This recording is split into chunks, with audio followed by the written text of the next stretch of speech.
What's going on, guys? It's Tom. I'm back with another video, and in this video I wanted to talk about why Dumaguete is sort of different than other areas of the Philippines. Okay, because I know that there are a lot of vloggers, and some of them I watch, that are live in Dumaguete area, right? And they're pretty popular. And they get a hell of a lot more views than I do.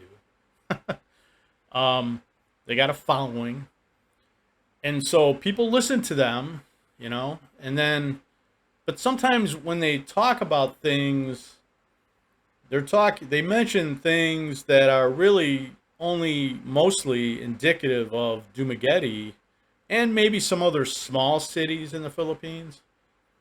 Okay. I would probably throw in there like a similar small city to Dumaguete would be like Tagbilaran, Bohol, right?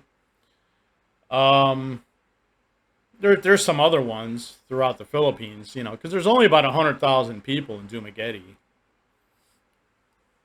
Okay, so just so you guys know, so you'll often hear them talk about, oh, the brownouts, because they're trying to warn you, which I totally understand. I try to do the same thing, right? To view with my viewers, try to kind of give them the straight up truth, and just so that they're not shocked. They don't come over here under false pretenses, you know what I mean? And then they're like running home after a month, or flying home, of course. But anyway, they say things like, okay, there's frequent brownouts, okay, and these are like in Dumaguete, they're like scheduled brownouts, like they're doing, like they have to do them for some kind of upgrade or whatever, uh, as if they're slowly upgrading the infrastructure. But I'm not sure how that works over there. But there is like frequent brownouts, right? Well, let me go through a list of other things that they'll talk about, and they have talked about, right? Well, like things frequently being out of stock, for example, right? Like, oh, this is out of stock. Various products, various food in restaurants, right? You might go to a restaurant wanting to eat a certain kind of item on the menu, and then it's out of stock, right? And in the stores, oh, sorry, sir, out of stock, you know. Now keep in mind, here's our cat. Sorry. Keep in mind that that was unexpected. Uh, the sometimes when in a store, if an employee says that to you, it's because they don't know sometimes. You know what I mean? So they'll just, and it doesn't happen in a lot of other places, but I'm just saying, like in a place like Dumaguete, very small city, probably has a high turnover of employees because they don't pay that much in the stores. So you might ask somebody like you would at the grocery store in the U.S. Oh, do you know where this is? Oh, yes, sir, aisle 14 or whatever in the U.S., right? Well, here, if they don't know where it is, they'll say out of stock. So you're better off just, look for it first, right, on your own. Look for it in the store. You know what I mean? And then if you can't find it anywhere where it would be, then maybe ask somebody. And it could be out of stock, But again, you're dealing with a small city, as opposed to like a big city that has a lot more Western type, infrastructures in place. You know what I mean? To avoid these things. So, these drawbacks that you get in some of the small cities.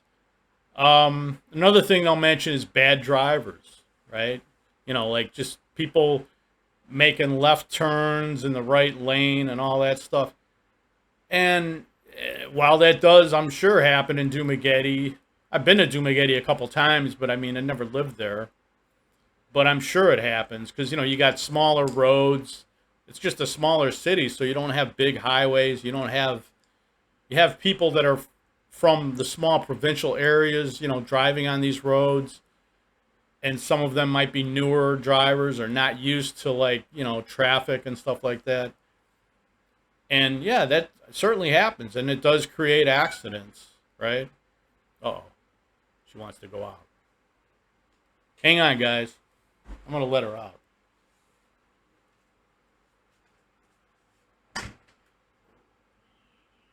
Go ahead.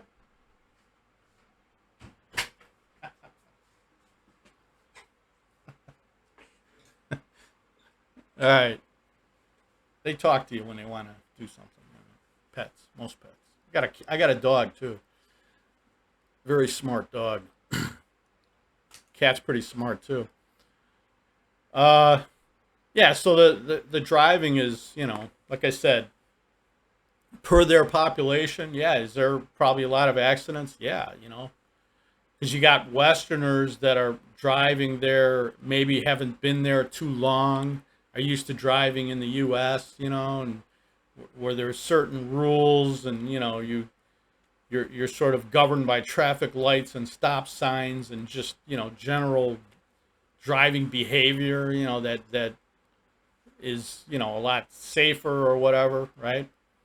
Whereas over there, it's just like you got to drive defensively all the time, and I would say that for the whole country.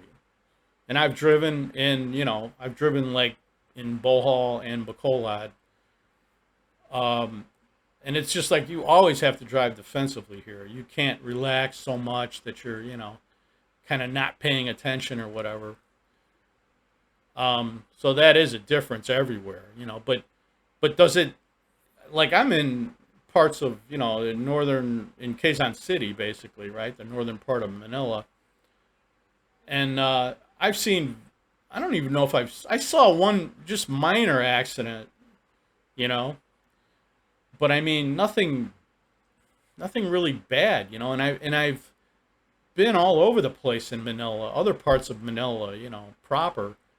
And it's like people drive good here, man, like in the city, you know what I mean? Like younger people, whatever, middle-aged people, because you have to, man. Like this is a challenging place to drive with the traffic and everything else. But there's wide roads, there's multi-lane roads and highways and stuff, unlike these small cities which don't have that. Just have smaller streets and roads. Also, actually, Cebu's kind of like that too, which is a pretty big city, but the streets are kind of like not. They haven't caught up to the population. You know what I mean? Like those streets should be a lot bigger. But I guess you just don't have the room for it. For expanding roads over there. Um. Anyway, the like the next thing is just general sort of bad infrastructure, right? That you hear about, which, yeah, it's true over there. I mean, compared to other parts of the Philippines. But I guess my point is there's some guys who've never been here to the Philippines, right? So if you're watching a guy, one of your favorite vloggers is in Dumaguete, and there are some very good vloggers in Dumaguete, you know.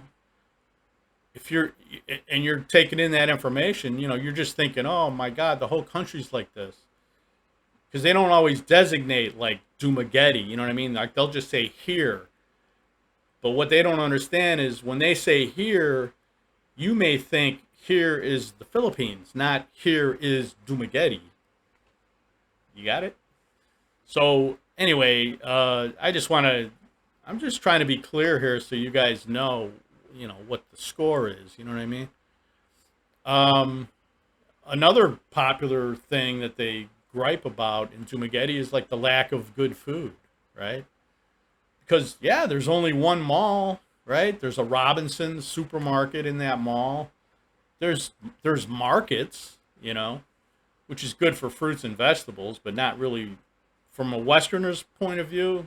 It's not great for meat, at least in my opinion. Um, Seafood maybe, but you got to be careful. It's been sitting out for a long time. You know what I mean? Stay away from it. If you could smell the fish really strong, probably not too good. Um, but that's not the case. And when I talk about bigger cities, I'm not just talking about Manila in comparison to Dumaguete. I'm also talking about Iloilo, Bacolod, Cebu, probably Davao. And I say probably because I've never, that's the one city I've not been to is Davao. I've never been to Mindanao at all, you know. But those other places that I mentioned, I've been to more than once, you know. All of them more than once. So I know a little bit, you know. But again, in those areas, there's plenty of good food. You know what I mean? There's a lot more choices for grocery shopping. There's more choices for restaurants and stuff like that than there is in Dumaguete. Um, yeah. Let's see what else. Dogs in the street. There's only a couple items left, guys, so hang in there. But yeah, dogs in the street. That's not very common in the bigger cities. You know what I mean? Dogs are not stupid. You know, even the stray dogs, and and they're not lazy. They know where to go to get food. They know where the good garbage is. You know what I mean? People that throw away food and stuff like that in the garbage, and then you know the cats and dogs will often go to those areas and get their food. You know. Also, sometimes people will feed them. You know, just you know what I mean. They'll just give them their scraps or whatever, you know, or sometimes they'll, you know what I mean, they'll put an effort out to feed these animals, you know. But in Dumaguete, yeah, you get the impression that, oh my God, they're right in the middle of the street. And yeah, I've seen it when I was there, so it is true, you know. But it's just not indicative of the rest of the country, you know. That's something which you want to keep in mind, you know. Let's see what else on my list. I think that's about it. I talked about the accidents in Duma and all that stuff. And now there's one other thing. Well, there's a couple other things. Like sometimes they might, I don't know, I don't hear them talk about this a lot, but they might say, oh, they're scammers, you know, and stuff like that, like in their area. But you know, it's like, yeah, I don't know. There's scammers everywhere, man. You know, like every country has them. I mean, technically, you know, there's going to be a small amount of scammers in every city, you know, right? Even the small cities. So I don't even know. I'm not going to touch on this too much just because it's like, but I could see that per the population, per the low population that they have, there probably is a decent amount of scammers there because they know that Westerners gravitate to that city, you know, and have been doing so for many years, you know what I mean? So like that's if you're gonna find some there, yeah, you're probably gonna find, like I said, percentage wise, more there than probably other cities, you know. But it's not. You just got to be careful, you know. I mean, I could. That's like a whole nother video, right? That I can do, but use your common sense, man. You know. Um, And then I guess the last thing is there is a lot of expats there, right? Which, you know, hey, listen, there's absolutely nothing wrong with having like Western friends, especially, you know, when you're 10,000 miles from home, okay? I highly recommend it, you know, to have one or especially one or two good friends, you know. Um, but yeah, in Duma, percentage wise, there's a really high amount of of expats there, and sometimes they'll just you know they just keep they stay amongst themselves, you know, or they stay together. You know what I mean? Like you know that famous coffee shop there. It seems like there's just loaded with Westerners. You know what I mean? At least certain times of the day, it's all Westerners. You know what I mean? So it's kind of like yeah, it's definitely again percentage wise a huge amount of expats, I would say, in Dumaguete compared to other bigger cities. I'm talking percentage wise, okay? You know, so 10% of 100,000 people, you know, might be 10,000 people. And you might say, oh, there's 10,000 expats in Manila. Yeah, but there's 12 million people in Manila. You know what I mean? So, of course, you're going to have more. You know, you're going to have more expats in Manila because there's so many more people, so much more people here, you know? But that's about it, guys. I just wanted to hit on this and let you know that, you know, everywhere in the Philippines is not exactly like Dumaguete. So, peace out.